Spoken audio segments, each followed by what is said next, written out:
চট্টগ্রামে white wash এড়ানোর মিশনে বাংলাদেশ, সাবধানী ব্যাটিং জিম্বাবুয়ে, দ্রুত উইকেট তুলে নেওয়ার চেষ্টায় বোলাররা। ডার্বি দিয়েই ডিপিএল শিরোপার নিষ্পত্তি কাল, বিগ ম্যাচের জন্য মিরপুরে আবাহনীর অনুশীলন, কিছুক্ষণ পর নামবে মোহামেডান, খেলতে পারবেন না নিষেধাজ্ঞায় থাকা তাওহিদ হৃদয়। দায়িত্ব পালনে ভুল স্বীকার করলেন বিসিবি সভাপতি ফারুক আহমেদ, চরম বিতর্কের পরও বিপিএল নিয়ে দেখালেন বড় স্বপ্ন, আয়োজনে চমকে দিতে চান সবাইকে।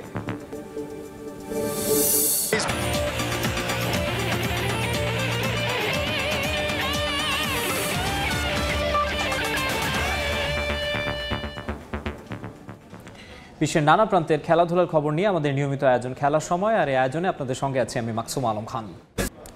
খেলার সময়ের শুরুতেই যাব আইন উপদেষ্টার বক্তব্যে। রাজধানীর ওসমানী স্মৃতি মিলনায়তনে জাতীয় আইনগত সহায়তা দিবসের উদ্বোধনী অনুষ্ঠানে কথা বলছেন আইন উপদেষ্টা ডক্টর আসিফ নজরুল। আমরা সরাসরি যাচ্ছি সেখানে। ছোট্ট কাজ মানুষের জন্য কত সোজা করে দেওয়া যায় জিনিসটা। তা আমরা যখন এই সংস্থাতে যদি আমরা 40% মামলা আনতে পারি, আমরা প্রথমে বলবো যে এই মামলাগুলো ম্যান্ডেটরিলি ওখানে যেতেই হবে। এই প্রক্রিয়াতে আরও কী কী মামলা নেওয়া যায়, শুধু নেগোশিয়েবল ইনস্ট্রুমেন্ট অ্যাক্ট বা কম্পারেবল ক্রিমিনাল অফেন্স বা ফ্যামিলি ম্যাটার্স না, আরও কী কী মামলা নেওয়া যায় সেটা আমরা পরীক্ষা করে দেখছি। এখন কথা হচ্ছে আমাদের যে আইনজীবী, যে আমাদের আইনগত সহায়তা প্রদান যে সংস্থা আছে, এখানে জেলা পর্যায়ে তো আছে শুধুমাত্র একজন সিনিয়র অ্যাসিস্ট্যান্ট জাজ, ওনার পক্ষে এই লোড সামলানো সম্ভব কিনা। এই জন্য আমরা চিন্তা করেছি এখন থেকে আমাদের যে জেলা যে অফিসগুলো আছে, জেলা যে অফিসগুলোতে 3 জন জাজ থাকবেন। একজন হচ্ছে জয়েন্ট ডিস্ট্রিক্ট জাজ থাকবেন। জয়েন্ট ডিস্ট্রিক্ট জাজ যদি থাকে, উনি একই সাথে সিভিল মামলা ক্রিমিনাল মামলা দুটার নিষ্পত্তির ব্যাপারে অভিজ্ঞ। একজন সিনিয়র অ্যাসিস্ট্যান্ট জাজ থাকবেন। এবং আমরা একটা অভিনব ডিভাইস বের করেছি, আমাদের যারা রিটায়ার্ড ডিস্ট্রিক্ট অ্যান্ড সেশন জাজ আছে, আমাদের হিসাব মতে এখনও বেঁচে আছেন এরকম কয়েক হাজার রিটায়ার্ড ডিস্ট্রিক্ট অ্যান্ড সেশন জাজ আছে। ওনাদের অনেকে প্রচণ্ড ফিট, তা আমরা ওনাদেরকে এমপ্লয় করব। এটা যদি আমরা করতে পারি তাহলে প্রত্যেকটা জেলা লিগাল এইড সংস্থাতে 3 জন আইনজীবী আর 3 জন আইন কর্মকর্তা থাকবেন, এবং তাদের মধ্যে একজন হচ্ছেন রিটায়ার্ড ডিস্ট্রিক্ট এবং সেশন জাজ। রিটায়ার্ড ডিস্ট্রিক্ট এবং সেশন জাজের কাছে একটা মানুষ যেতে এমনি কমফোর্টেবল ফিল করে যে উনি তো অনেক কিছু জানেন। সো আমরা ক্রমান্বয়ে আরও বাড়ানোর চেষ্টা করব। এবং এটা আমাদের যদি নিজস্ব ফান্ডে না হয়, এই ফান্ডটা পেতে যদি কোনো সমস্যা হয়, আমরা যারা ডোনার আছে তাদের কাছে অ্যাপ্রোচ করব।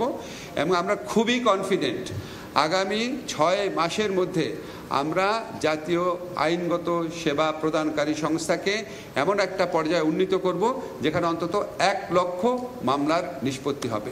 এবং আগামী 1 বছরের মধ্যে যদি সেইটুক সময় পর্যন্ত আমরা থাকি, তাহলে অন্তত 2 লক্ষ মামলা আমরা সেখানে নিষ্পত্তি করার ব্যবস্থা করব। এবং আমি মনে করি এটা বাংলাদেশে বিচার প্রার্থী মানুষের জন্য একটা অনেক বড় একটা সুবিধা তৈরি করবে। আপনারা যদি খেয়াল করে দেখবেন, আমরা আইন এবং বিচার মন্ত্রণালয়ের দায়িত্ব গ্রহণ করার পর আমাদের প্রধান লক্ষ্য হয়ে দাঁড়িয়েছে বিচার কার্যে বিড়ম্বনা কমানো, সময় বাঁচানো, অর্থ ব্যয় কমানো। এটার জন্য আমরা অলরেডি কিছু সংস্কার করেছি। এখন আমাদের যে সংস্কারগুলো আছে এগুলি হয়তো খুব বেশি বোঝা যাচ্ছে না, কিন্তু যারা আইন বিশেষজ্ঞ আছেন তাদের বোঝার কথা। আমরা সিপিসির যুগান্তকারী কিছু অ্যামেন্ডমেন্ট করেছি।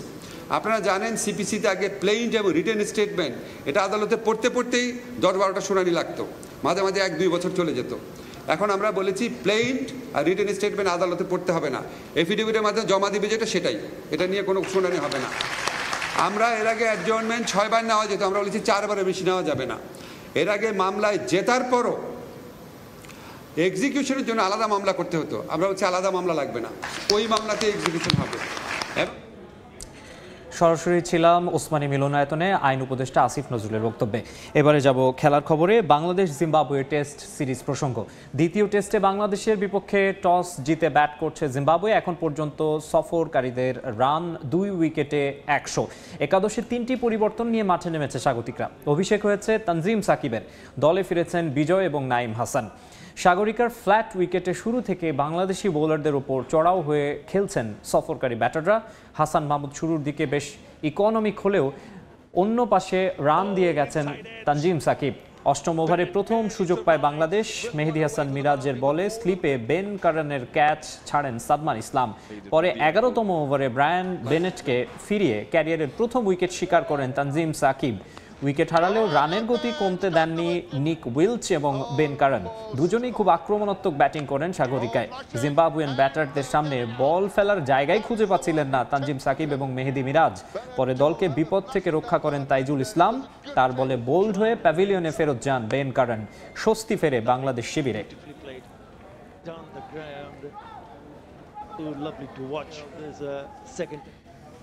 এই মুহূর্তে চট্টগ্রামে বীরশ্রেষ্ঠ flight lieutenant Motiur Rahman cricket স্টেডিয়ামে আছেন রিপোর্টার সাব্বির মিথুন। ম্যাচের সবশেষ পরিস্থিতি জানতে আমরা সরাসরি যুক্ত হতে চাই তার সঙ্গে।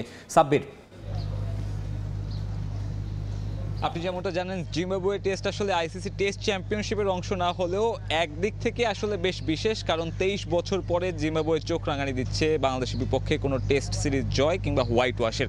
সেই আসলে লজ্জা এড়ানোর যে ম্যাচটা সেটা আসলে সাগরিকায় শুরু হয়েছে আজ, এবং প্রথম সেশনের পর দ্বিতীয় সেশন কিছুক্ষণ আগেই শুরু হয়েছে। আমি যদি প্রথম সেশনের কথা বলতে চাই, যেখানে বাংলাদেশ 3 পরিবর্তন নিয়ে নামে, যেখানে অভিষিক্ত একমাত্র ক্রিকেটার তানজিম সাকিব, সে প্রথম উইকেটটাও তিনিই নিয়েছেন। জিম্বাবুয়ের ব্যাটিং শিবিরে যে প্রথম ধাক্কাটা তার হাত ধরেই এসেছে। তবে জিম্বাবুয়ের কথা যদি বলতে চাই, চট্টগ্রামের এই ফ্ল্যাট উইকেটে তারা বেশ দারুণভাবে ব্যাট করছে। যেমনটা ব্যাট করা উচিত, টস জিতে যেমনটা অ্যাডভান্টেজ নেওয়া উচিত, জিম্বাবুয়ে কিন্তু সেটা করে দেখাচ্ছে। এবং অন্য প্রান্তে বাংলাদেশের কথা বলতেই হয়, সেই পুরনো বাংলাদেশ ক্যাচ মিসের মহড়ায় এখন পর্যন্ত যেমনটা সাফল্য আসার কথা ছিল তা কিন্তু বাংলাদেশি বোলারদের হাত ধরে আসতে পারেনি। স্লিপে সাদমান ইসলাম একটা ক্যাচ ড্রপ করেছে বেন কারেনের, এবং যদিও বা সেই ব্যাটার পরবর্তীতে খুব একটা ঝুঁকিপূর্ণ হয়ে ওঠেনি, তাকে ফিরিয়েছেন তাইজুল ইসলাম। সেটাও আসলে ব্যাটারেরই ব্যর্থতা বলা চলে, খুব ভালো ডেলিভারি ছিল না। এরপরে কিন্তু এখন আবারও একটা জুটি বাঁধার চেষ্টা করছে জিম্বাবুয়ে, যেমনটা সিলেটে আমরা দেখেছি। ছোট ছোট জুটির মাধ্যমে কিন্তু তারা সেই টেস্টে ডমিনেট করে জিতেছিল। এই টেস্টেও আসলে বেসিক যে টেস্ট ক্রিকেটটা সেটাই কিন্তু জিম্বাবুয়ে খেলছে। অন্য প্রান্তে বাংলাদেশি বোলারদের জন্য এখন বেশ চ্যালেঞ্জ, কারণ প্রথম সেশনে যতটুকু সুইং বা টার্ন পাওয়া যাচ্ছিল, সেই দ্বিতীয় সেশনে কিন্তু সেরকম সুবিধা বাংলাদেশি বোলাররা পাবে না। এখান থেকেই আসলে এই টেস্টের মোড় কোন দিকে ঘুরবে সেটা কিন্তু অনেকটাই নিশ্চিত হয়ে যাবে, কারণ সেকেন্ড সেশনে যদি জিম্বাবুয়ে ব্যাটাররা ভালো একটা কিছু করে দেখাতে পারে, তাহলে এই টেস্টে বাংলাদেশি ব্যাটারদের জন্য বেশ দারুণ একটা পরীক্ষাই বলা চলে। কারণ টপ অর্ডার যেভাবে পারফর্ম করছে, তাতে বড় একটা বদল কিন্তু ব্যাটিং ইউনিটেও আনা হয়েছে। ওপেনিং ফেরানো হয়েছে নামুল হক বিজয়কে, যিনি কিনা 1000 দিনের বেশি সময় পরে বাংলাদেশের হয়ে লঙ্গার ভার্সনের জাতীয় দলের জার্সি গায়ে চাপিয়েছেন। ডিপিএল এ দারুণ ছন্দে ছিলেন, তবে এই ব্যাটার আসলে লঙ্গার ফরম্যাটে মানিয়ে নিতে পারেন কিনা সেটা এখন বড় প্রশ্ন। পাশাপাশি বাংলাদেশি বোলারদের জন্য চ্যালেঞ্জ, কারণ সেকেন্ড সেশনে যদি জিম্বাবুয়ে ব্যাটারদেরকে ভালোভাবে সামলানো না যায়, তাহলে চট্টগ্রামেও আসলে বাংলাদেশকে পরাজয় চোখ রাঙানি দিতে পারে। আমার কাছে সাগরিকা থেকে এখন পর্যন্ত এই ম্যাচ নিয়ে এই ছিল সবশেষ। চট্টগ্রাম থেকে যুক্ত হয়েছিলেন রিপোর্টার সাব্বির মিথুন, জানাচ্ছিলেন বাংলাদেশ জিম্বাবুয়ে দ্বিতীয় টেস্টের খবর। এবারে ঢাকা প্রিমিয়ার লিগ প্রসঙ্গ। মোহামেডানের কোনো আপত্তি ধোপে টিকছে না। আবাহনীর বিপক্ষে লিগ ডিসাইডার ম্যাচে নিষিদ্ধই থাকছেন দলটির অধিনায়ক তাওহিদ হৃদয়, নিশ্চিত করেছেন বিসিবি পরিচালক এবং আম্পায়ার্স কমিটির চেয়ারম্যান ইফতেখার রহমান মিঠু।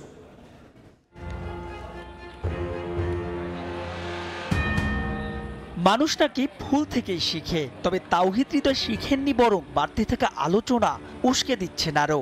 মাঠে তার আচরণ জন্ম দিচ্ছে সমালোচনার। আবাহনীর বিপক্ষে ম্যাচে আম্পায়ারদের সঙ্গে বাদানুবাদ, অশোভন মন্তব্য, 2 ধাপে 7 ডিমেরিট পয়েন্ট আর 2 ম্যাচ নিষেধাজ্ঞা। পরবর্তীতে বিসিবির রাতারাতি বাইলজ পরিবর্তন, তামিমের নেতৃত্বে ক্রিকেটারদের শোডাউন। গেল কয়েকদিন কতই না হাস্যরসের জন্ম দিয়েছে দেশের ক্রিকেট, কিন্তু হৃদয় পরের ম্যাচে গাজীর বিপক্ষে করেছেন একই ভুল।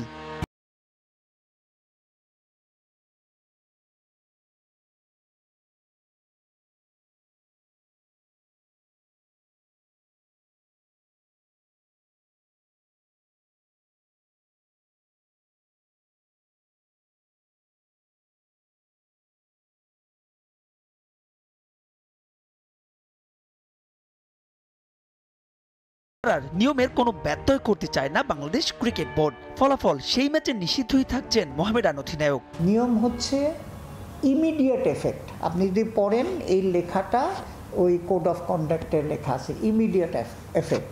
আগেরটা তো আমরা হয়েছে কি, প্লেয়ারদের কথা, ক্লাবগুলির কথা বলেন, আমরা একটু উদারভাবে এটাকে দেখেছিলাম, উইচ ওয়াজ আই থিঙ্ক রং।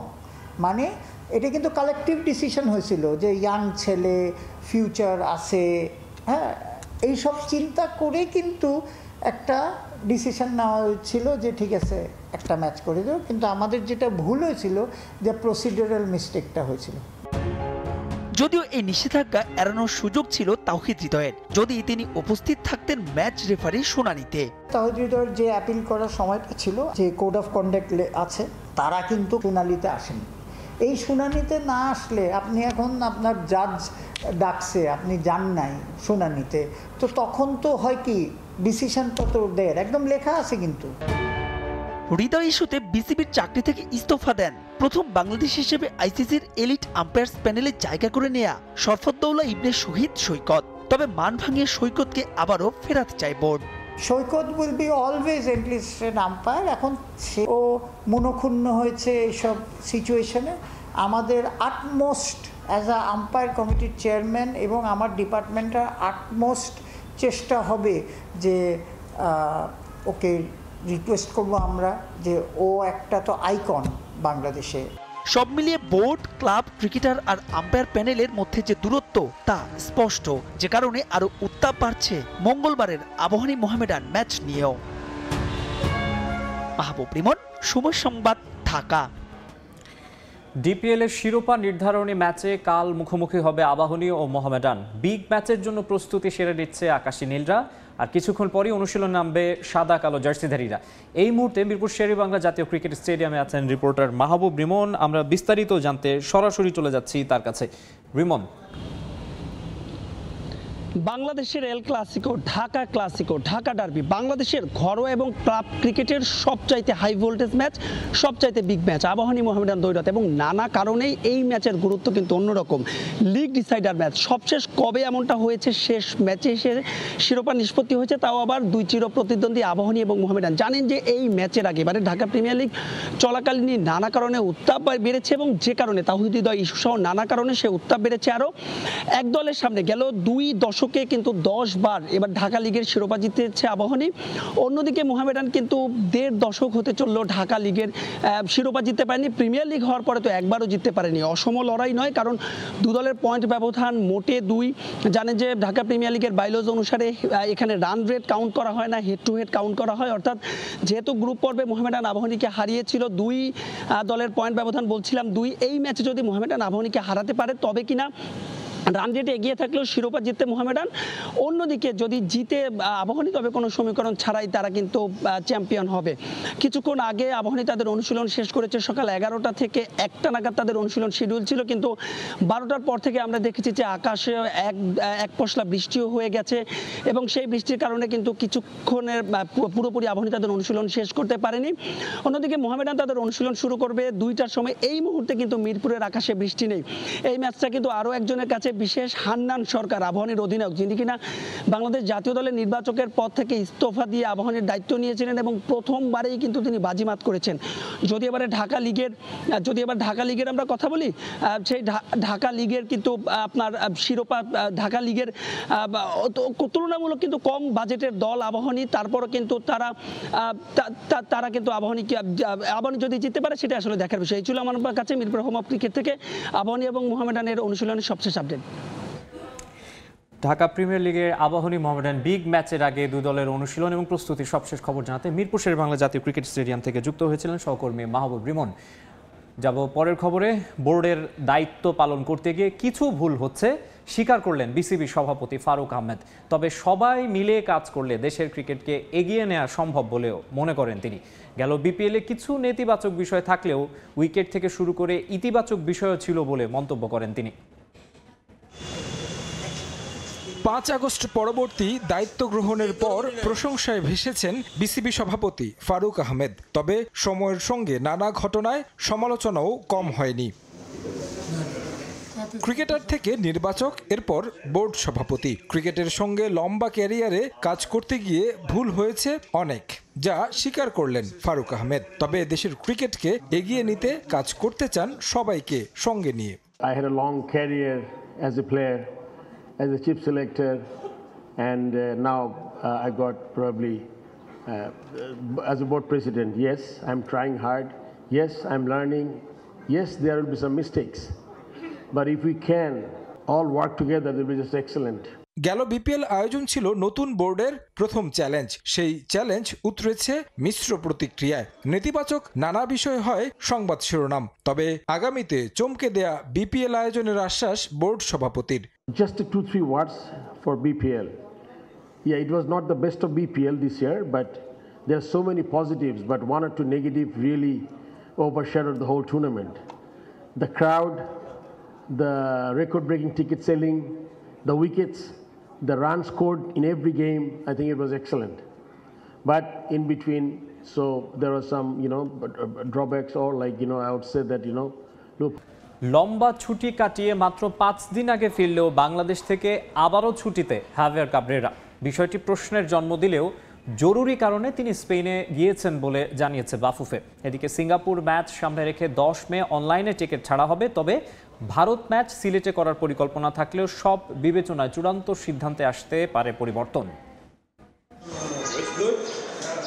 প্রায় মাসখানেক ছুটি কাটিয়ে ফেডারেশন কাপ ফাইনাল দেখতে ঢাকায় নেমে সরাসরি কাবরেরার ময়মনসিংহ যাওয়া প্রশংসা কুড়ায় সব মহলে। তবে মাত্র 5 দিন থেকে আবারও স্পেন ফিরে গেছেন কাবরেরা। হঠাৎ কেন তার এই ছুটি তা নিয়ে গুঞ্জন বিভিন্ন মহলে। কদিন বাদে বাংলাদেশের গুরুত্বপূর্ণ ম্যাচ সিঙ্গাপুরের বিপক্ষে। মাঝের এই সময়টা কাবরেরার ব্যস্ত থাকার কথা স্কাউটিং নিয়ে, সেটা না করে কেন তিনি দায়িত্বের বাইরে? এই প্রশ্নে বাফুফে বেশি গুরুত্ব দিয়েছে তার প্রয়োজনকেই। ওনার ফাদার মনে একটু অসুস্থ, আসলে পারিবারিক ব্যাপারে যদি আপনার কোনো সমস্যা হয় তাহলে তাকে যেতেই হবে। তো আমি আশা করি যে উনি ওনার ফাদারের এই সুস্থতা আমরা কামনা করি, উনি যত তাড়াতাড়ি সম্ভব বলেছে ফিরে আসবে। 31শে মে আমরা ক্যাম্প শুরু করব, তো সুতরাং এর আগেই চলে আসবে। আর আয়শা হয়তো উনি ওনার প্ল্যানিংগুলো দিবে। 10 জনের ম্যাচে সমর্থকদের জন্য বরাদ্দ 18,300 টিকিট। অনলাইনে যা ধাপে ধাপে ছাড়া হবে 10 মে থেকে। সেই রেসপন্স দেখে স্টেডিয়াম এলাকায় ফ্যান জোন সহ আরও কিছু বিষয়ে সিদ্ধান্ত নিতে চায় ফেডারেশন। আগেই ছাড়তে চাচ্ছি, 10 তারিখ থেকে চেষ্টা করবো টিকিট ছাড়ার জন্য। এখন অনলাইনে টিকিটটা ছাড়বেন তখনই কিন্তু আমরা বুঝতে পারবেন সারাটা কি।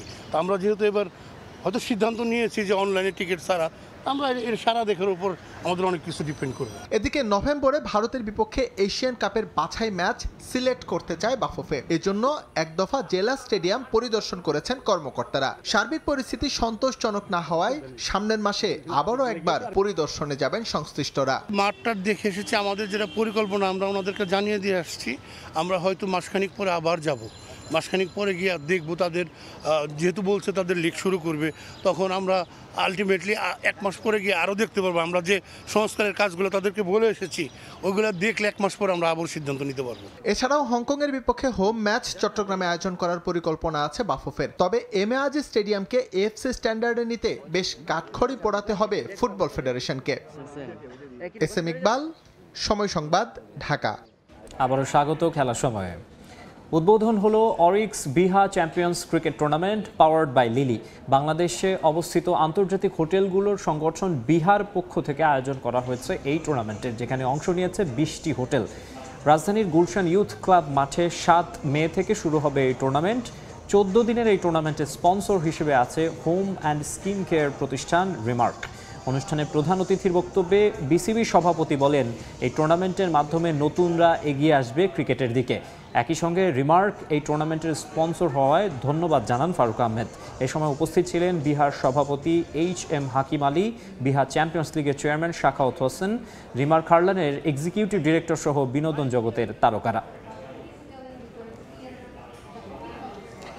খেলার সময়ের শীর্ষ সংবাদগুলো জানিয়ে দিচ্ছে আরেকবার। চট্টগ্রামে হোয়াইট ওয়াশ এড়ানোর মিশনে বাংলাদেশ। সাবধানী ব্যাটিং জিম্বাবুয়ের, দ্রুত উইকেট তুলে নেয়ার প্রাণপণ চেষ্টায় বোলাররা। ডার্বি দিয়েই ডিপিএল শিরোপার নিষ্পত্তি কাল। বিগ ম্যাচের জন্য মিরপুরে আবাহনীর অনুশীলন। কিছুক্ষণ পর নামবে মোহামেডান। খেলতে পারবেন না নিষেধাজ্ঞায় থাকা তাওহিদ হৃদয়।